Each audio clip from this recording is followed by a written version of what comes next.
Συγχαρητήρια. Αν είναι δύο το ποτέ. Κυρίες και κύριοι, Βαγγέλης Αρβανιτάκης, πρώτος νικητής για σήμερα στην Ε. Βαγγέλης, βρίσκει τη μηχανή γιατί είναι και τα μικρόφωνα και έχουμε πρόβλημα. Με την καρό σημαία. Βαγγέλη, πες μας για τον αγώνα. Ο αγώνας ήταν πάρα πολύ δύσκολος για μένα σήμερα. Μετά από ένα βγάλισμα που μετράγανε ο Λιόπουλος και βγήκα έξω, δεν μπορούσε να άμαξα να συνεχίσει.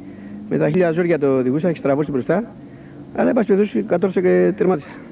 Πες μας, αφού είναι ο πρώτος αγώνας και κερδίζεις, καταρχήν για τις βλέψεις στο πρωτάθλημα.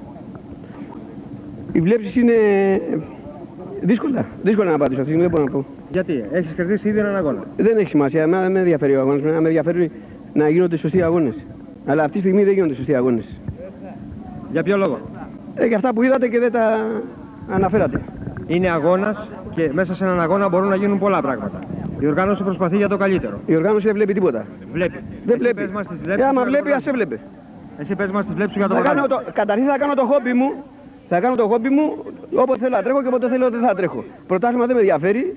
Απλώς έχουμε ένα χόμπι και θέλουμε να το. Πες μας τους υποστηρικτές σου να τους ακούσουμε όλοι. Υποστηρικτές είναι η Καστρόλ και ο Στρατής. Πες μας για το αυτοκίνητο, πώς το έχεις στήσει, αν το στήσεις διαφορετικά τη φετινή χρονιά. Είναι διαφορετικά στημένο και πιστεύω να πάει καλά. Και εμείς ευχόμαστε να πας καλά στους υπόλοιπους αγώνες που θέλουμε να σε δούμε να τρέχεις. Ευχαριστώ. Και εμείς.